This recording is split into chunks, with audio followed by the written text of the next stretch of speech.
Deconverted Man here. So today's talking points will be on ethics and morals to kind of try to come full circle with a discussion that became somewhat of a meme in a way that I never intended to be a discussion. So let's rewind it all the way back to where it started.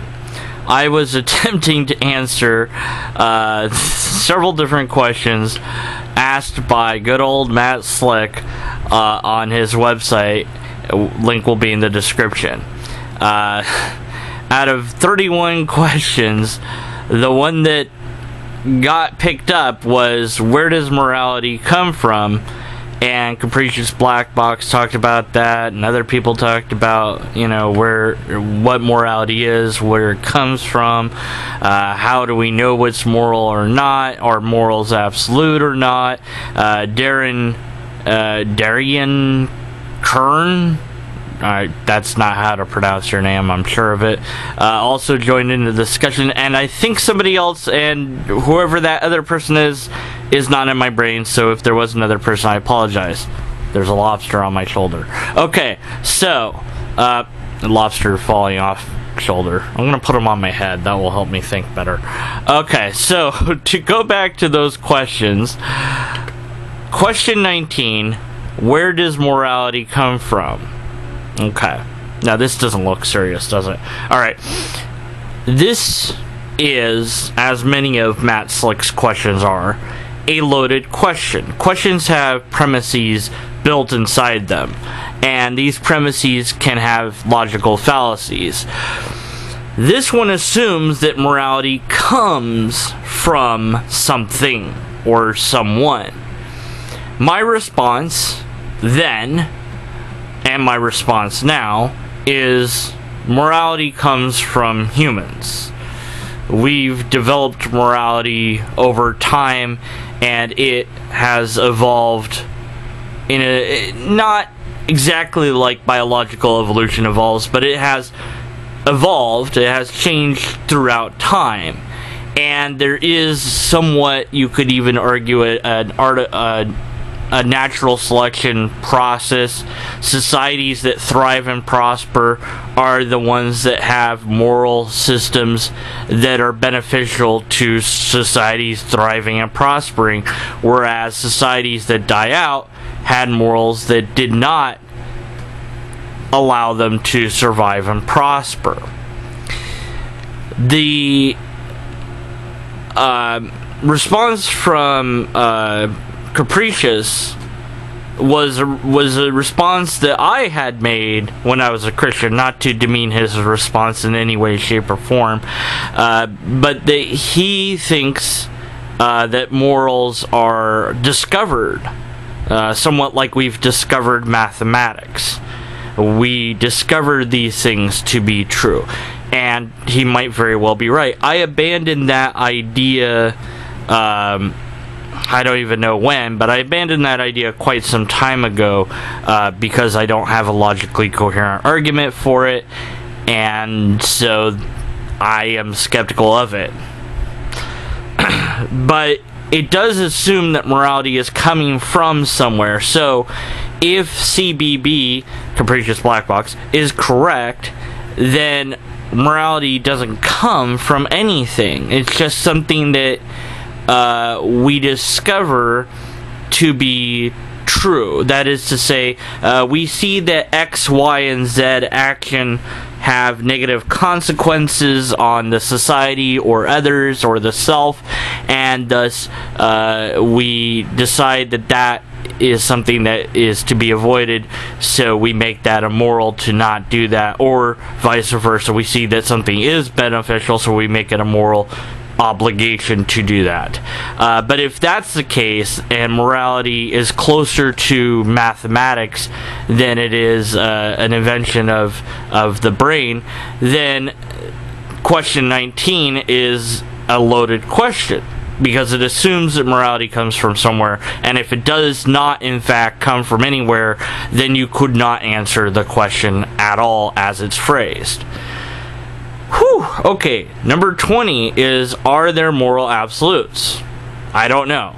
Still don't know. That I believe that was my answer then. I could be wrong because I don't remember anymore. But I have no idea if morals are absolute or subjective. I like to think that they're both, but that is purely speculation on my part. I have no logical argument for it. I have nothing to back it up. It's just my pick. It's right in the middle, so I'm like, there. Nobody else is picking that, so I'll pick the one that's in the middle.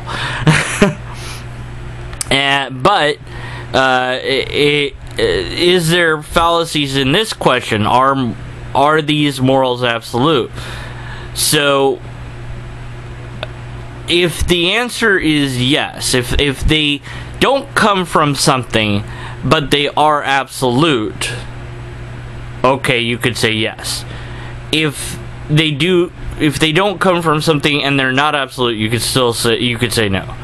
What if there's another option that we haven't considered? What if morals are both subjective and absolute? Or there's some morals that are absolute, but some morals are subjective?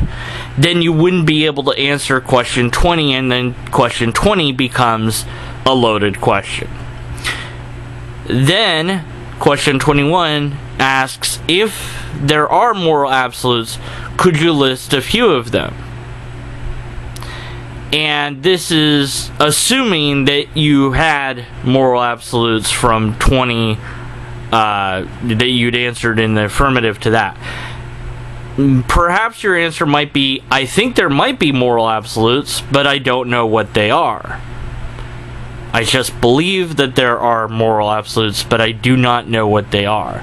And so this question 2 becomes loaded, potentially loaded. I'll kind of let this one slide a little bit here because it might be loaded, it might not be loaded, it might be actually asking for information, but just because of who's writing the article, I'm skeptical about the intentions of this question. But I said I can't. I think I said I can't list any because I don't know of any. And those, I believe, were my answers, but again, I could be wrong. So, does morality come from anything? It seems to me, based on what I know, which is, you know, some information here and there that I've seen and heard over time, that morality, that behavior, is instinctual in primates and other animals as well. Studies have been done with chimps and pygmy monkeys and other primates where one was given better treatment than the other. One was given a cucumber, the other was given a grape. The one that's getting the cucumber will eventually, like, no, I'm not going to eat this until, like, it's like basically rejecting that it's getting something better than the other one. So it like will go on a hunger strike until they both get the same thing. They did some sort of test with horses to see if horses would cooperate on performing a task, and they were able to do that. And so animals, and remember humans are animals, have what we might call primitive, I don't know if that's the right word, lesser evolved, again I don't know what the right technical word would be, I'll just stick with primitive, forms of morality. And again, with the monkey studies, or the primate studies, because it's not just monkeys, pygmy monkeys, all sorts of different apes that and primates that they tested this on, and other animals as well. There were exceptions to the rule. There were those that was like, yeah, whatever, I'll just take what I can get. I don't care about the other person. But by and large, if one was getting starved and the other wasn't, one of them, the one that wasn't getting starved or was getting the better food, started to rebel and being very upset and angry and fighting and throwing the food. And it is, you can see that all it takes is that other 1% difference in DNA to give them that ability to be a little bit more aware than they are now, that would make that morality, those ethics, much more complicated. So I think that it is something that many animals, not just primates, but primates seem to have this more than other animals. And again, I could be wrong. I mean, again, they have done studies on horses. I think on dolphins, I'm not sure, but I know for sure the horses that they did a cooperative test. So there's ongoing studies of all sorts of different animals. I don't know about insects. I'm pretty sure the insects, their brains are just not big enough to do that sort of stuff. So, you know, and I don't know if they've tried to do anything with something huge like a whale. I think there's no way that you could set up any sort of test with that.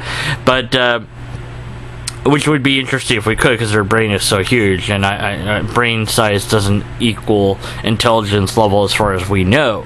But at any rate,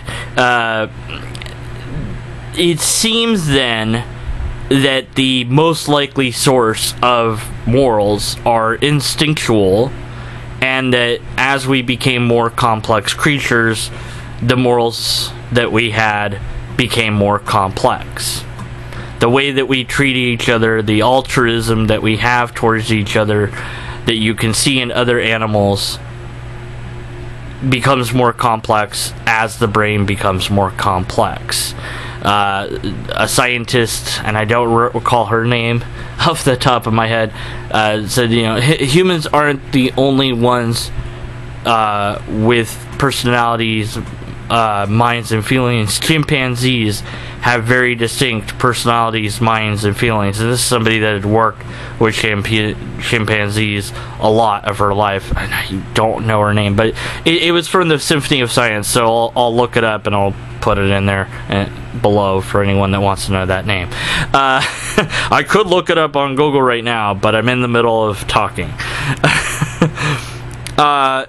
So my conclusion about where morality arose from would be the word I would use. I wouldn't use come from. I would say morality arose from our instincts that we had as primates. And as our brains became more complex, so too did our morality systems. Are there absolutes? The one that seems to come up the most often is rape. And that's like our go-to thing. Animals do rape. They do it for dominance. They do it for power. And in many psychological articles that I've seen, and maybe this has changed since the last time I looked, rape is not about sex, which surprised me. It's about power. It's about dominance. So here again, we have something that's carried over from our animal heritage with us. An evolutionary leftover, if you will. It's about dominating. It's not about the sexual act. It's about being in charge and being in control and being in power. So that's not the way to express it. If you want to be in power, there are better ways, different ways to be in power. To say that it's wrong is a human thought process. We want to discourage people from doing this. That makes sense because it harms other people. But it's still a human convention.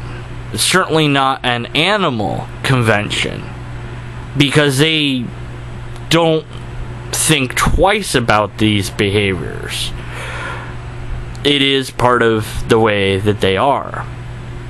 And it might very well be part of the way we are on some level, but the people that rape, perhaps they have more of a reptilian brain or lesser evolved part of the brain than other people do.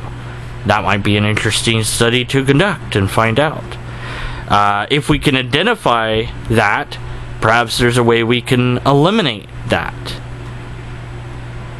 Is it wrong? I think that we say that it's wrong to discourage people from doing it. Is it evil? Again, I think that's a word that we use to discourage things that we don't want people to do. I don't know that these things are more than just words.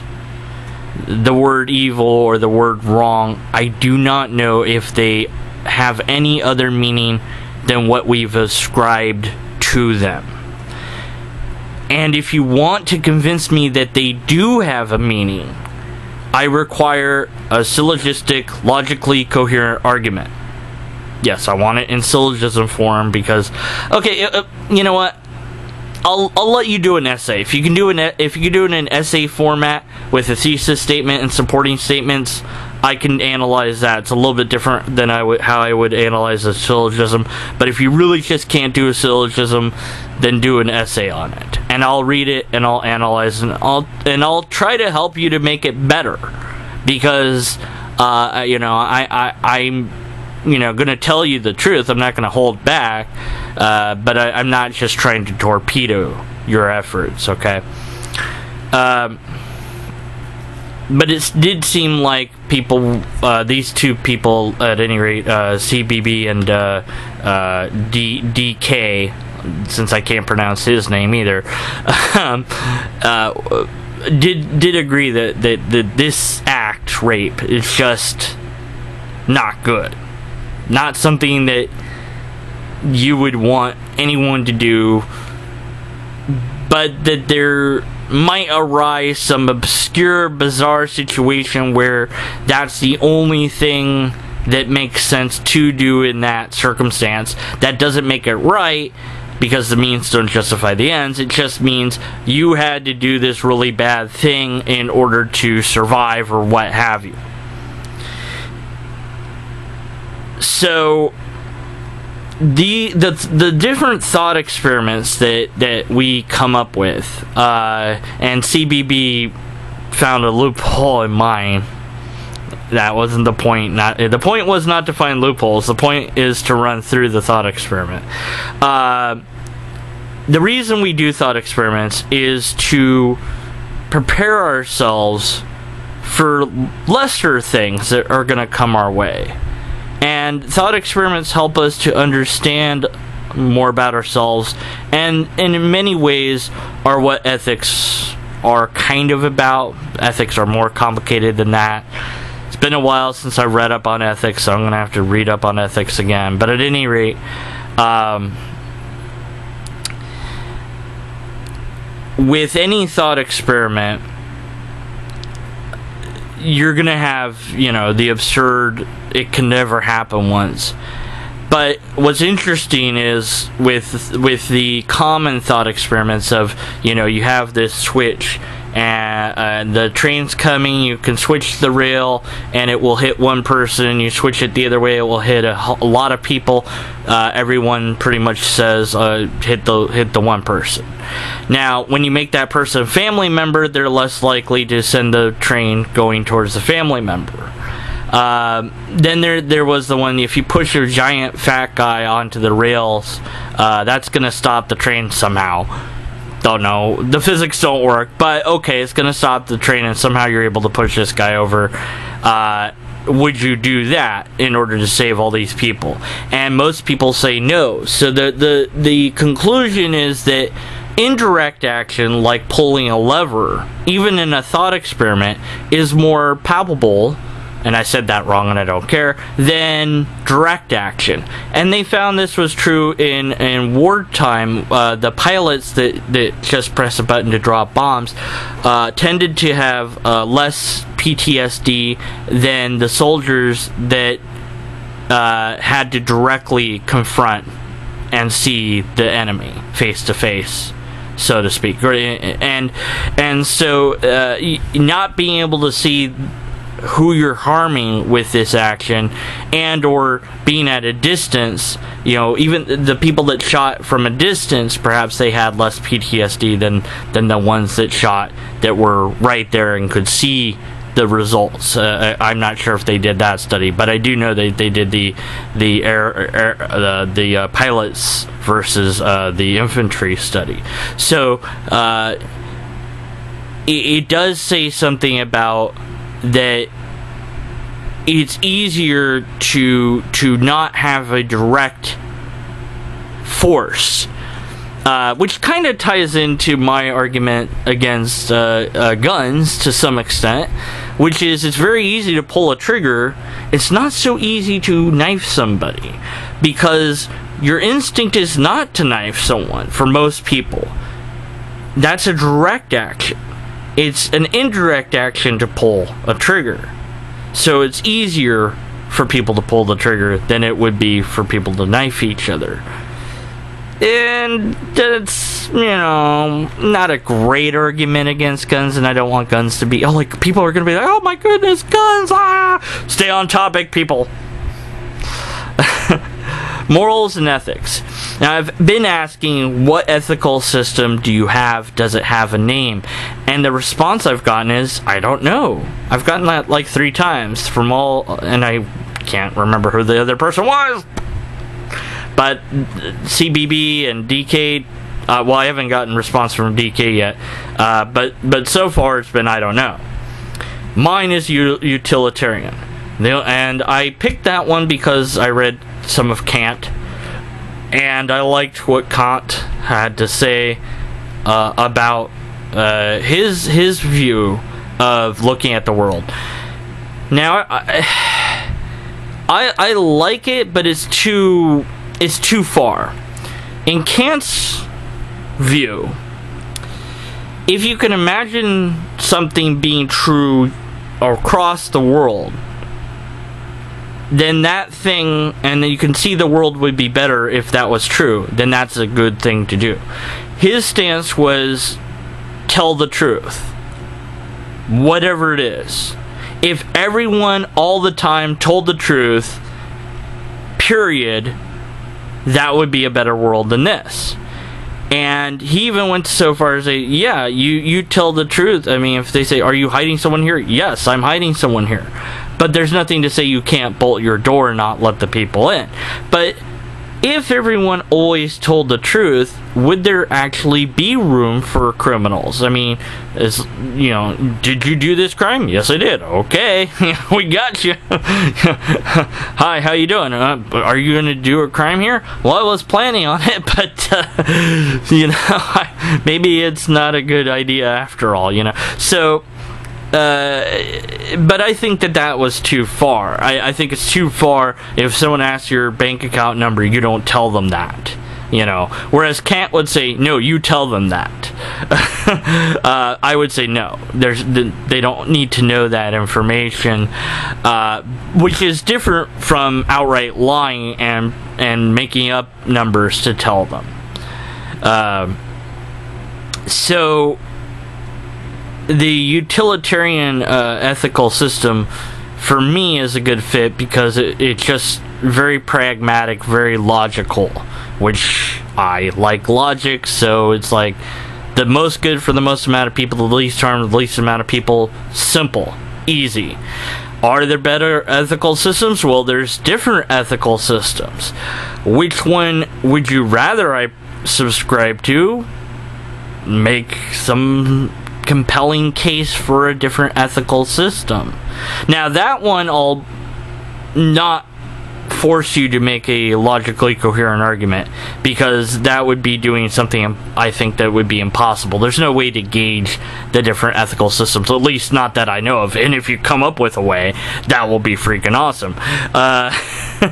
So there are many ethical systems out there, and so I'm willing to reevaluate my choice and even to have a new ethical system should a compelling argument be presented for one. But it's my ethics. It doesn't have to be your ethics.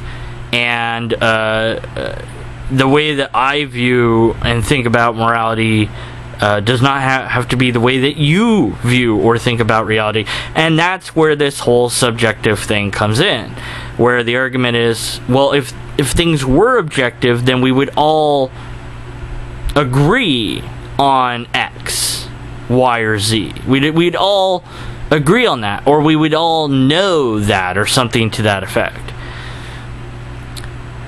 The issue, and this is where I think DK comes in, is with absoluteness. DCT, Divine Command Theory, utterly fails because of this. If God says to do it, you do it, period. There is no right or wrong. It's out. There is no anything. God told you to do it, and it's God. So you have to do it, period. If you don't do it, you're disobeying God, and if you're disobeying God, you're doing something that is wrong. So DCT is the theory that the divine commands are always right, no matter what they are. Go kill your son, Abraham. Okay. I was just joking. Don't kill him. Okay. Whatever you say, I'll do it. Because you're God, and I'm not God. So I have to do what you tell me to do. Without question, without hesitation, without any thought.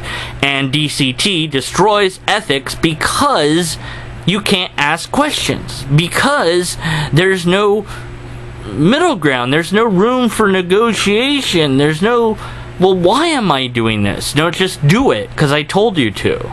This is the, why do I have to do it, Mom or Dad? Because I said so, sort of non-argument. But even worse, because God could just poof you out of existence or torture you forever for not obeying it. And vice versa, it could also give you insane rewards, an eternity of orgasms for obeying it. Okay, sorry, I was distracted for a moment thinking about that. I don't know, maybe that would get boring too, I'm not sure. But, maybe not. Back on track. So, you have essentially an ad ballum with God, with the DCT. You have an appeal to the stick, and then you have a bribe, appeal to bribery. So you don't have room for ethics to function in DCT. So I'm on DK's side with the idea that saying X, Y, or Z is always not doable, period, is not something that I am cool with because it's too close to how DCT functions. And so I'd rather have some wiggle room, to say, well, maybe there is a situation where that would be what we do. Whether we feel good about it or not might be another question. Now, and then I'll leave you with a couple final thoughts here.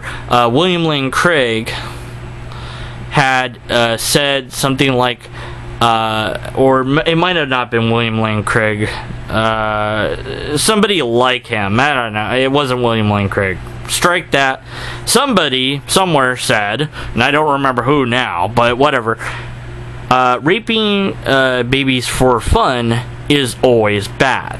That's an absolute moral. Because there's no other thing that you're doing. It's just for fun. It's not gaining anything. There's no other benefit other than the person that's doing it. And I had argued, well, this is detrimental to society. So that's why we call it wrong. Not that it's always wrong because it's really for real wrong, and wrong exists in some sort of transcendent state or something, which is usually how these arguments go. But when we're dealing with fellow skeptics, what we're dealing with is none of us, I don't think, I would hope not, are going to appeal to transcendence of any sort. Instead, what we might say is, well, we observe that the consequences are going to be bad. Therefore, we've discovered that this is bad. That might be something that CBB would argue, and I don't want to straw man CBB or anything like that. Whereas DK might say something different in regards to that, and I myself would say, I don't know if we're discovering it or if we're figuring it out or how we want to put it, but we all agree that's something pretty messed up. You shouldn't be doing that.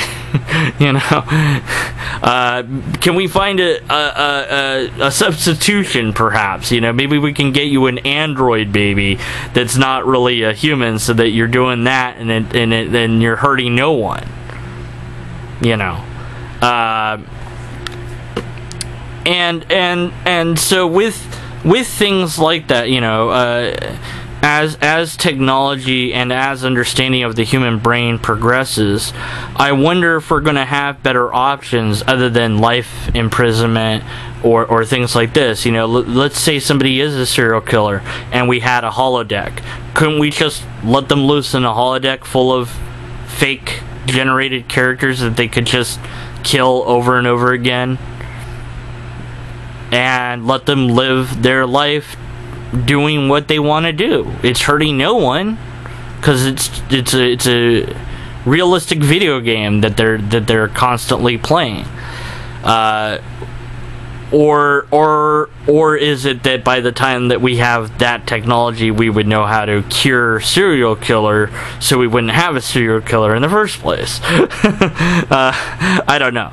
But the last thought, of course, is I require a logically coherent argument of some sort, whether morals are objective, subjective. I pick in between just because that's what I pick. And it's completely arbitrary that I've picked that it's kind of both. And I'm willing to be persuaded, but I need a logical argument. And if I have none, then I get to be skeptical of all sides. And I guess I just pick what I pick because I picked it. And I stick with that because I have no reason to not stick with it. Thanks for listening. Post your morals, your ethics, if you have a name for ethics, in the comments below. The thought experiment. Right. Killing baby Hitler. Yeah, Hitler's dead. Don't care, that baby's toast. Now, of course, people have said, well, but that wouldn't really stop the war. I know that, but we're pretending like it might make things worse. Well, look, I know that Hitler's going to do some bad stuff. Okay, I only have a few seconds. I'm back in time. I have less than a minute. I know it's baby Hitler. This is my only chance to do something. I'm killing that baby. Now, I don't know if that's going to make things better or worse. I have no idea. But I do know that that baby will grow up and do horrible, terrible things. Therefore, I'm killing it. I'll feel bad, but that's what I'm going to do. But I'll never find myself in that position unless I build that time machine. Which I can't do unless you donate to my PayPal, which is on my homepage, and it's over there somewhere, and that, maybe it's over. It's somewhere there. And wait, maybe I should just go to it and point to it on the screen, because asking for money is a thing, and that is an absolute moral. Now, see, I just thought of one. An absolute moral is you should always give Deconverted Man any amount that you can actually afford via PayPal, because you want to, and because he told you to. See, it says right there under my lobster, PayPal me money if you love me, which it really should. Maybe I should rethink that. And it's me, it's a lobster. Yes, you're getting in the way of my money thing. It's me, I'm a lobster. Okay, look, read the lobster's book. Hey, you're ruining my video. Stop.